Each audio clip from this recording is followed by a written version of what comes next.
ছয়টি বাক্য যা আমাদের বলে ভয় করো না, যাতে জীবনের সব পরিস্থিতি থেকে বেরিয়ে আসতে পারি ঈশ্বরের জীবন্ত বাক্যের দ্বারা। তাই কিছু বাক্য যা ভয়কে অতিক্রম করতে সাহায্য করবে।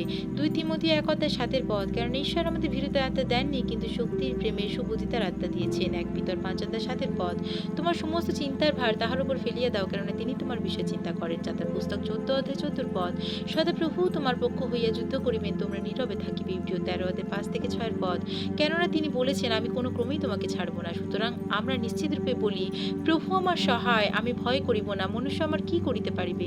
যিশাইয়া ৪১:১০ পদ, ভয় করিও না, কারণ আমি তোমার সঙ্গে সঙ্গে আছি, ব্যাকুল হইও না, কারণ আমি তোমার ঈশ্বর, আমি তোমাকে সাহায্য করিব, আমি আপন ধর্মশীলতা দক্ষিণ হস্ত দ্বারা তোমাকে ধরিয়া রাখিব। রোমিও ৮:৩৯ পদ, সমস্ত সৃষ্টির মধ্যে কোনো ব্যাপারে ঈশ্বরের ভালোবাসা থেকে আমাদের আলাদা করতে পারবে না। ঈশ্বরের ভালোবাসা প্রভু যিশুর মধ্যে রয়েছে। ঈশ্বরের অটল ভালোবাসার জন্য ভিডিওটি লাইক, সাবস্ক্রাইব করুন। সবাইকে জয় যিশু, হালেলুয়া, আমেন, আমেন, আমেন।